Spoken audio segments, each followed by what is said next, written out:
anything that involves a racket is going to increase your lifespan when you start playing it regularly because of the brain connections that you're making and the pathways that you're building. Well, it keeps you sharp. Right. I know that. I mean, I know sometimes I'm delayed. Heck, who can remember stuff as much as I got clogged in my Well, head. you have a lot more to remember than a lot of us. It's, but I just, somehow on a tennis court, I'm different. I just change immediately. It's just like, not 25, but I feel younger. I feel young. I do feel young. Walking out onto the court. Yes. Hey everyone, welcome back for another episode of At Home with Emily, a podcast about creating a life you love. We are on part 2 of living life to the fullest, and you can probably tell by the smile on my face, I absolutely love our guest who we have today with us, and I know so many of you do too. Coach Jean Larrick, a tennis legend, not only in the USTA Hall of Fame, you're in the Missouri Sports Hall of Fame. I could just fill the whole podcast listing Halls of Fame and the over 200 tennis titles that you have. So she's been around a little while. And I mean, at this point, you've coached multiple generations, same family. I mean, parents, kids, probably grandkids. I'm on 4 generations. Okay, 4. In a little while, probably a little while on that. And I've been with the Springfield Parks and Recreation since 1980. And so that's quite a while. And, I mean, I taught lessons before that. I used to have my own tennis court. So, I don't even know when I started. Well, it's become so ingrained in you that no one would think of Jean without thinking of the word coach, and no one would think of Coach Jean without thinking of tennis. And so the reason that I wanted you to come on today is because we've been talking about long life, and there's a study out in Copenhagen where they followed 9,000 almost seniors for 25 years, and they took data about the types of activities that they played. And in the tennis community, this has surprised no one, but I think in the larger community, it's been shocking to find that tennis can increase your lifespan by up to 10 years. I mean, we're talking a decade. And you are not shy about sharing your age. You will be 82 here shortly. Right. And you're not playing just for fun. You're still teaching. And by the way, Coach Jean coaches me. You coach my kids. You coach every single day. You're whipping around in your convertible to the tennis courts. I teach every day, but I don't teach 10 hours a day. I don't do that. I used to do just nonstop amount. And even was, I'm a retired educator. So that was my first job. Mm-hmm. And then I had 2 jobs with tennis. And it lasted quite a while. I worked with the National USTA office for several years. And I worked for, Missouri Valley, but I was what they called a national verifier. And you put everybody in categories like leagues or across the nation. And I'd go to Hawaii, I'd go to California, and then I dealt with all the leagues across the nation because I was one of the first that was in the beginning of these national leagues. And I was chosen to be one of the verifiers in the United States, and it is difficult. It was pretty hard, but you begin to realize where people fit. Yes, whether they're age group, you can put them in an age tennis group, level wise. You can put them in a certain 3-0 league, 3-5, 4-5 on up. So when this study came out, and I know they've worked and they got a banner up at Cooper Tennis Complex saying this is the sport that can lead to a full life, a longer life. When you heard that study, did that surprise you that many years? I mean, here you are almost 82 and you are still could beat me in tennis at any point in time. Not that that would be hard, but even some of the better players. Did that surprise you, that number? No. Not at all. Not at all. I've always thought it's a very elegant sport. It's difficult. It doesn't have to be. But it is hard. I mean, it takes some development and takes a while. It takes... It's a mental thing, too. It's very mental. Probably, I don't know what the percentage is. What, 80%? It's high percentage. Yes. It's a high percentage. I would say 85 and above. Mm-hmm. And being in shape, of course, I work out about every day if I'm not down and out in Beverly Hills or something like that. Yes. Or once in a while you get work. But I'm pretty good in shape. I'm way above. And most people my age that still play tennis or around tennis. Mm-hmm. I mean, I don't run all over the court. I'm teaching kids. But, I still play. I quit playing competitive when the COVID came in because I was getting ready to go to a national championship in Kentucky, and they canceled it. And, I was, 79, 78, somewhere in there. And I just kind of stopped. I'm not going to run all over the country. I've played all over, so anyway.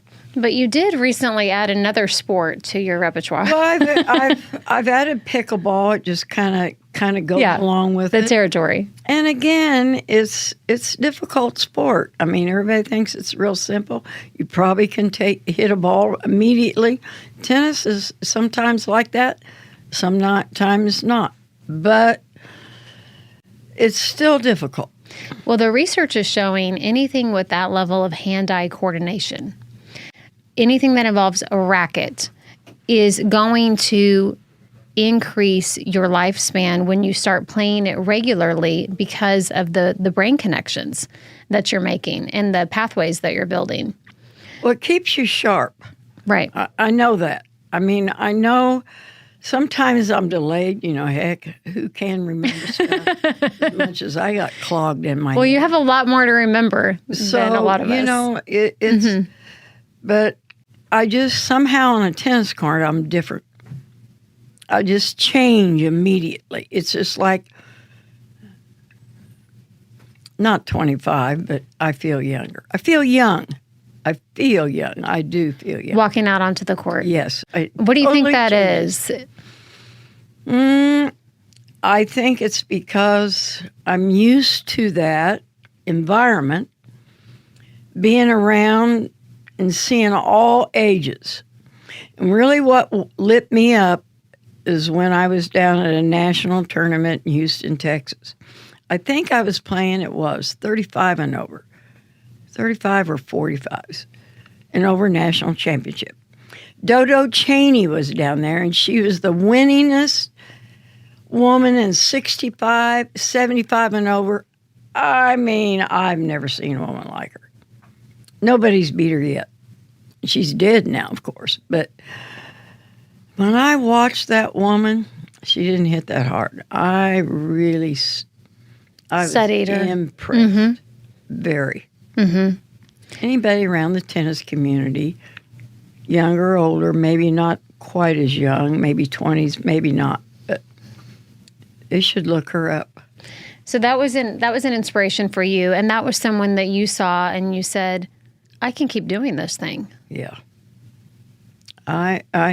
Billie Jean King, of course, is a big inspiration. She's a couple years younger than me, but really... Althea Gibson really was the first one. First African-American. She's the one, they didn't have any sports for women.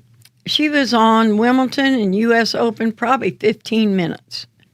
I'm not joking, back in that day. Right. In the 50s, because this was 57.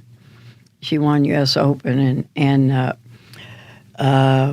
Wimbledon. And she was a beautiful player, tall. She was an inspiration also to me.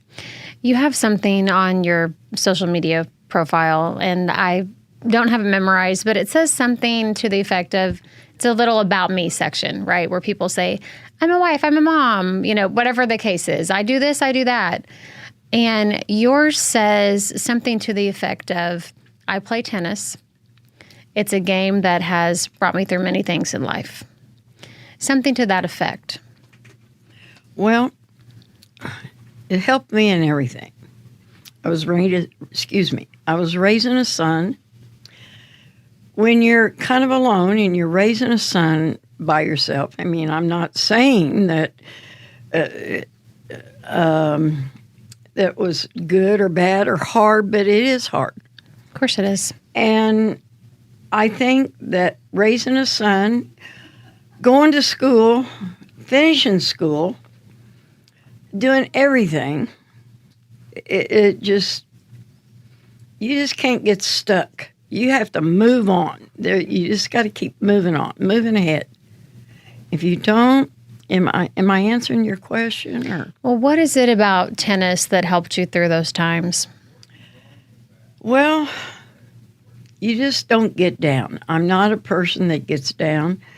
I guess if you were a chronic depressor, you couldn't help that. But, I mean, if I just move on. I had a wonderful junior high educator, teacher, and also my tennis pro that were very inspiring to me. Of course, my mother was my biggest influence. But you have to have somebody. You can't do something like this alone. It's always continuing. Always somebody is inspiring you. I get inspired by my tennis players. I don't care what level. It's not about being the best tennis player. It's about taking the interest and getting their interest, because I'm good at that. Getting them in there and moving them on. And I still have big classes, and I really take an interest in them. I know I'm beyond tennis. Right. And I like that. I like that more. Do you think that there is something to that, though? It's, we've talked about the game itself, what the game itself does for your mind and your body, but there is the social side. You're not going to go out and play tennis by yourself very often. You've got to have somebody to play with, right? You have to have somebody to play with, and you'll find it's not snobbery or anything, but it's about anybody that continues growth in the game, no matter what game it is, that you got to have somebody hit with that is in somewhere where you're level, mm-hmm. and you can bring it out, bring that game But out. you get to know people. And what struck me, so I took your beginner class, knowing nothing, walking out there with very little ability.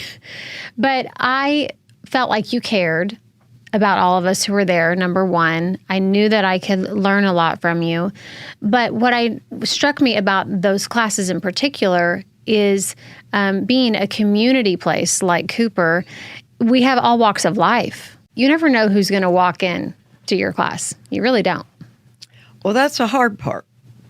Most people want to take somebody that's already been hit, and that is really most difficult. Every pro finds their niche in tennis. And my niche was always kind of starters. I never know. Community development that's where I fit. Community development instead of just high caliber. Now I've finished people. I've just finished a gal she's freshman in college now, and she did well. She did. It took her a while to connect, but I want to tell you, Annie, this gal was a pleasure to work with. And it takes 6-8 years. I mean, started her in grade school, and mm-hmm. she did well, fifth in state and singles, and I think sixth in doubles. And that's quite an accomplishment. She won every award there was. And I know her parents. I just know. Right. Grandparents. Yes. And what is that feeling like for you to see someone come into something new, like a new sport, whether it be a kid or an adult, and develop that love and passion and be able to share that with them? Well, it's exciting. I had a new student yesterday that was in this class that I help. In fact, you were in the class. And another gal, Lacey, is new. I had her son last night. Yeah. And cute little redheaded kid, Braxton. Well, anyway, I enjoy that. So it's fun. You never know what you're going to have.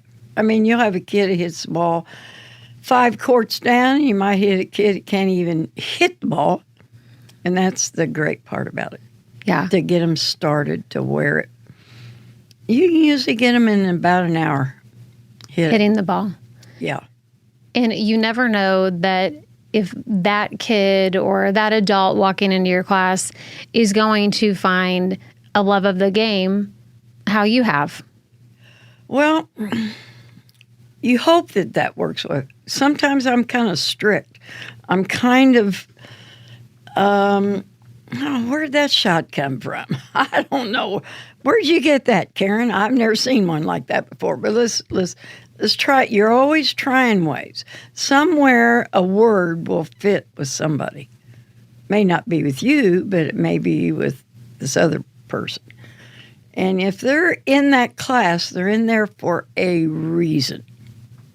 And that's where I was born teacher. Mm-hmm. Born teacher, not necessarily tennis, but I'm very fortunate because I'll tell you what, my tennis pro, he was not always kind, but man, I listened to him. Sometimes I was just like, huh? What is he talking about? Oh, yeah. That's most of the time. I go back to that. Mm-hmm. And my son was left-handed. So I always think about somebody being left-handed.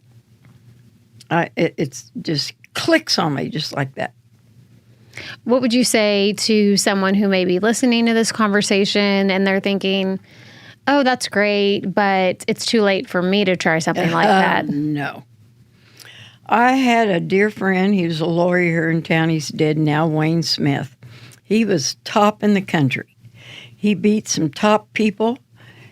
And I said, Wayne, why don't you, does your wife play? And he says, no. He said, she's older. And I said, you're wrong there. He told me, he said he made a mistake not getting her involved in tennis. And that guy was good. He helped me. He was another mentor that helped. He got me later in life. Caught me on a tennis court. Who do you grab on a tennis court? People that interest you, you know? By the way, you don't have to be great at tennis to enjoy it and get the benefits. Oh, no. I don't. Right? No, you're just trying to get people interested. Talked to a parent the other day. I had this child. I called this child my right-hand man. He always helped me with carts. He was always so kind, just the sweetest boy. He's in high school now. And he went into gymnastics. I talked to his mother, had breakfast with her a couple weeks ago. And I said, well, the key here, I said, he won't be tumbling or gymnastics in later years. We said, he wants to come back to tennis. I said, that's the key. If they're interested, it's a lifetime sport, believe me. Look at me. I mean, it is lifetime sport. What I love about your story, so many things, and there's so many things we could get into, but yes, you hear people saying, well, when's Jean going to retire? There is no retirement from something you love that's your passion, is there? No. I have thought about it. You know, you do run out of energy because my days are pretty full. Absolutely. I mean, it may not be tennis, but, just might be buying a car. That takes energy. And, it does really. But I think, I said that to a good friend of mine. She's a international stewardess and in first class. So she's been all over this world. She's seen a lot of things happen. And I said, I said, I'm just thinking about maybe retiring. And she said, why would you get up, something that gets you out of bed every day, want to quit? So, man, I don't forget that. Absolutely. There's something that gets you out of bed that inspires you. And I feel important. I think it's important for older adults. I mean, I could tell you a lifetime of stories. There's so many. But that's a big one to me. And here I am. I'll probably just die on the tennis court. Who knows? At least another decade you're going to have, because we know that tennis gives you a good 10 extra years. It does. I love it all. I love all of it, especially the children. They are challenging. Yeah. Very challenging. Oh, yeah. They say funny things. You know, they're not developed. You got to remember that. Yeah. They're just kids. So you never know what you're going to get. I mean, for sure. Well, speaking as one of your students, I certainly hope that you have no plans to retire anytime soon, and we are very grateful for you. Well, thank you. Thank you for coming to talk with us today. Well, thank you for having me. I hope it's an interest to somebody to listen to, and I thank you. It was very kind of you to invite me. I'm just grateful that you came. You're such a sweet person anyway. Thank you. Thank you so much for joining us for this episode of At Home with Emily, a podcast about creating a life you love. Next time on part 3 of Living Life to the Fullest, we take a look at the 3 lifestyle changes that researchers say will add years to your life, and they're not all about exercise either. Be sure to like and follow us on all our social pages, and head to aroundtheozarks.com to sign up for our daily newsletter and be notified every time a new podcast drops. We'll see you next time. Hey, it is Ryan Seacrest. There's something so thrilling about playing Chumba Casino. Maybe it's the simple reminder that with a little luck, anything is possible. ChumbaCasino.com has hundreds of social casino-style games to choose from with new game releases each week. Play for free anytime, anywhere, for your chance to redeem some serious prizes. Join me in the fun. Sign up now at ChumbaCasino.com. Sponsored by Chumba Casino. No purchase necessary. VGW Group. Void where prohibited by law. 18 plus. Terms and conditions apply.